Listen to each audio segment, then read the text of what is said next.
काहे टिकी हुई है और जिस तरीके से महागठबंधन की फजीहत हुई है इस चुनाव में, उसको लेकर हम बात करने पहुंचे हैं। झारखंड मुक्ति मोर्चा के केंद्रीय प्रवक्ता हैं मनोज पांडे जी। मनोज जी, आखिर महागठबंधन की ये दुर्दशा, उसका कारण क्या है? देखिए, आखिरी जब परिणाम आ जाएंगे और जो टैली रहेगा किसको कितनी सीटें मिली, तब फजीहत किसकी हुई और कितनी हुई, इस पर चर्चा वो प्रासंगिक होगा। मुझे लगता है जब अंतिम परिणाम आएंगे तो जितनी सीटें पिछली बार भारतीय जनता पार्टी ने जीती थी, मुझे लगता है उसमें कमी आएगी। लेकिन आपकी टीस तो है ना कि आपके गठबंधन के साथियों ने, आरजेडी और कांग्रेस ने आपको दरकिनार कर दिया। क्या कारण है? अभी फर्स्ट दृष्टिकोण से तो एक ही चीज दिख रहा है कि बिहार के सभी जाति धर्म के माता बहन जो है उन्होंने नीतीश जी पे भरोसा किया, क्योंकि नीतीश जी का अंतिम चुनाव था और 10,000 रुपया उन्होंने टोकन दे दिया। जीविका दीदी के जरिए लोगों तक मैसेज गया है कि आपको 1,90,000 रुपया हम और देंगे। तो खैर वो इस लेके होगा, क्योंकि पैसा का तो बोलबाला हमेशा इस धरती पर रहा है। पहले हमारे लोग, गरीब लोग वोट को बेच देते थे। रात के अंधेरे में पैसे वाले लोग, दबंग लोग चले जाते थे और रात को पैसा बांट कर और जनादेश को चोरी कर लेते थे। विधायक, सांसद और राज्य में मंत्री बना लेते थे, सरकार बना लेते थे। हम लोगों ने लोगों को काफ़ी जागरूक किया है। लोग जागरूक हुए हैं। रात को वोट तो नहीं बेच रहे, लेकिन उसको लोगों ने पैटर्न बदल दिया। दिन के उजाले में और अनलीगल काम लीगल तरीके से, और राज्य के जनता का ही पैसा और जनता के पास में पैसा दी जा रही है और उसको बताया जा रहा है कि ये चावल मैं अपने घर से दे रहा हूँ, ये 10,000 रुपये अपने जेब से दे रहा हूँ। और उस नाते लोगों ने वोट कर दिया है और लोगों का अपनी बेरोजगारी, अपनी हजारों समस्या को नहीं देखकर 10,000 और 1,90,000 के वजह से वोट किए हैं। तो खैर, जो भी जनता ने, माता बहन ने निर्णय लिया, उसको मैं सलाम करता हूँ। मेरा उस पर कोई टिक्का टिप्पणी नहीं है। हम लोग जनता के बीच में पुनः फिर से मजबूती से जाएंगे। उनके बारे में क्या कहेंगे आप? वोट नहीं, आशीर्वाद है भाई। आपको क्या लगता है कि इतना कम वोट मिला? लोगों का दिल जितना रहेंगे भाई, यहाँ सेवा करेंगे। मैंने यही जी कहीं तक कहाँ रहो, घर छोड़ दे, घर छोड़ दे, ये घर है ले लिए।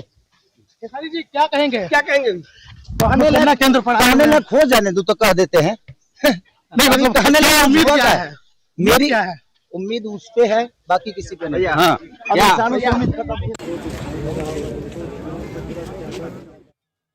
केसारी लाल यादव कुछ भी कहे बगैर आगे बढ़ते हुए नजर आए, क्योंकि जिस तरीके से अभी के नंबर्स हैं, हार निराशा ला देती है और वो निराशा उनके चेहरे पर भी नजर आई। मुकेश सहनी जो ये कहते हुए नजर आए कि जनता का जो भी फैसला है वो सराखों पर है, आगे हम काम करेंगे, मेहनत करेंगे। आपको याद होगा डिप्टी सीएम के पद पर वो अड़ गए थे। उन्होंने कहा था मुझे पद चाहिए वरना मैं महागठबंधन से अलग हो जाऊंगा।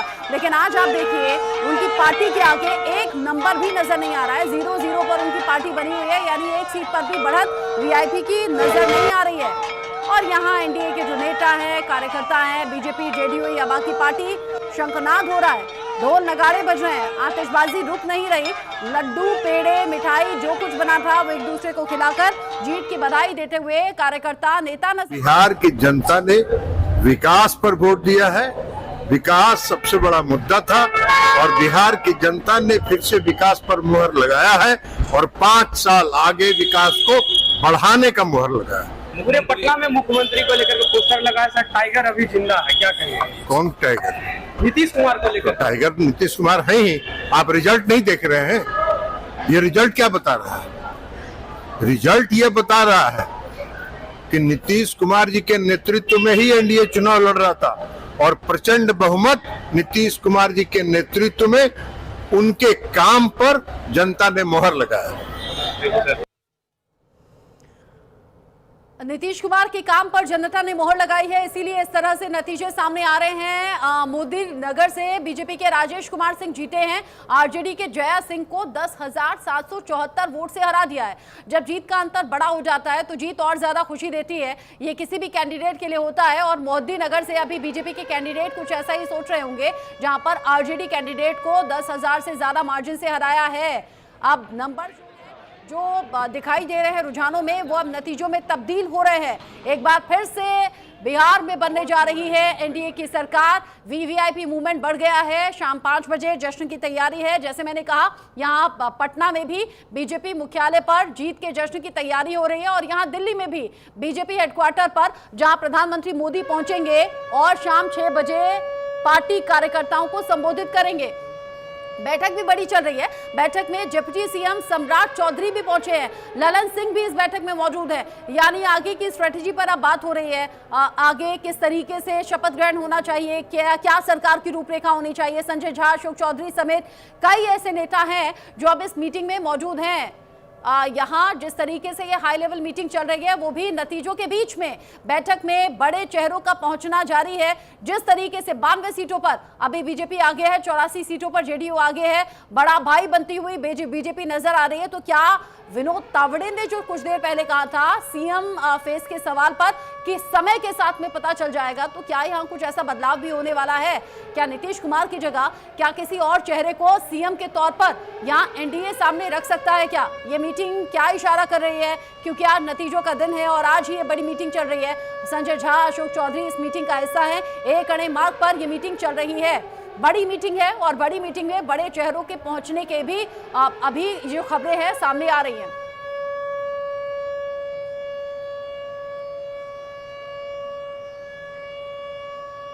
कर सकती है, लेकिन ये बर्दाश्त नहीं कर सकती कि राहुल गांधी नरेंद्र मोदी को चोर कहें। कभी राफेल चोर, कभी चौकीदार चोर और फिर वोट चोर। वोट चोर के नारे का हश्र ठीक वही हुआ जो राफेल चोर और चौकीदार चोर के नारे का हश्र हुआ है। राहुल गांधी जी को समझना चाहिए। और आज पंडित जवाहरलाल नेहरू की उनका जन्म दिवस है। पंडित जी की आत्मा रो रही होगी कि उनके घर में इस तरह का एक बच्चा जन्म लिया जो देश का सम्मान नहीं करता।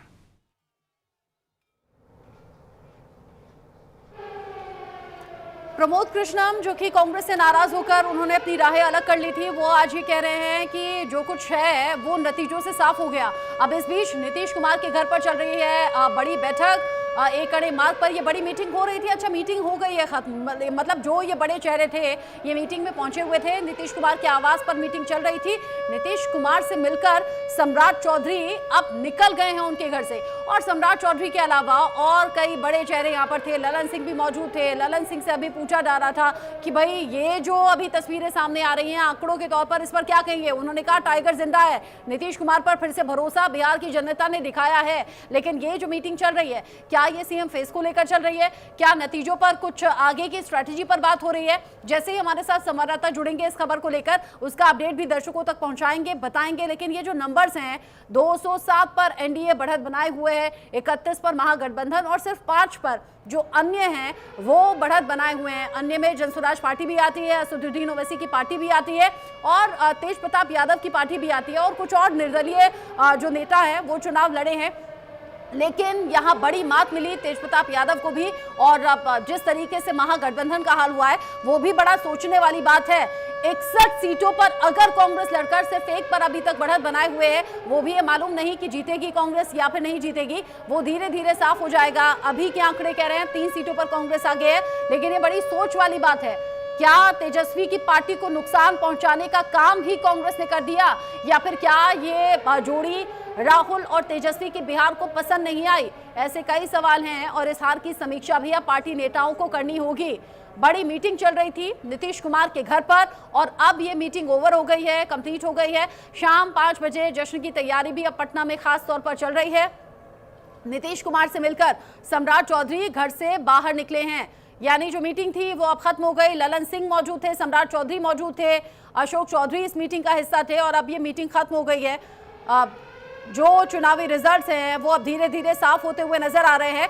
बीजेपी लार्जेस्ट पार्टी इस बार बनी है, बड़ा भाई भी बनकर यहां पर उभरी है बीजेपी। और जो आरजेडी लार्जेस्ट पार्टी बनी थी उसके रिकॉर्ड को भी पीछे छोड़ दिया है यहां बीजेपी ने। गृह मंत्री अमित शाह के घर पर पहुंचे हैं जेपी नड्डा, ये भी इस वक्त का ताजा अपडेट, यानी दिल्ली से लेकर बिहार तक हलचल हो गई है तेज। बिहार चुनाव पर चर्चा के लिए जेपी नड्डा पहुंचे हैं गृह मंत्री अमित शाह के घर पर।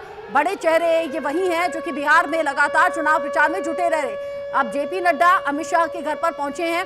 जाहिर सी बात है, जब इतना ज्यादा फेवरेबल नंबर सामने आते हैं, यानी कि ये बड़ा बहुमत जब सामने आया है, इतने बड़े नंबर्स जब बीजेपी और एनडीए के नाम बिहार की जनता ने किए हैं, तो जिम्मेदारी भी बड़ी हो जाती है। अब कौन हो मुख्यमंत्री, आगे की रूपरेखा क्या हो, जो वादे किए गए संकल्प पत्र में उन्हें कब, कैसे, किस टाइमलाइन के अंदर पूरा करना है, आज के जश्न में क्या कुछ होना चाहिए, क्या संबोधन में होना चाहिए, कैसे वोटर्स को धन्यवाद करना है, ये तमाम ऐसी बातें हैं जो अभी चल रही हैं गृह मंत्री अमित शाह के घर पर। गृह मंत्री अमित शाह के घर पर जेपी नड्डा पहुंचे हुए हैं, बातचीत चल रही है, मीटिंग अभी चल रही है। शाम 6 बजे का वक्त है जब बीजेपी हेडक्वार्टर पर प्रधानमंत्री नरेंद्र मोदी पहुंचेंगे और वहां से होगा बड़ा संबोधन और जीत के जश्न की तस्वीरें भी जाहिर तौर पर सामने आएंगी। हालांकि बीजेपी की ओर से कहा गया था कि जश्न बहुत ज्यादा नहीं होगा क्योंकि दिल्ली में ब्लास्ट हुआ है, इसीलिए सिंपल रहेंगी चीजें। और ये तस्वीर आप देखिए, हालांकि अब तो ये तस्वीर बस चुटेले अंदाज में ही आप देख सकते हैं।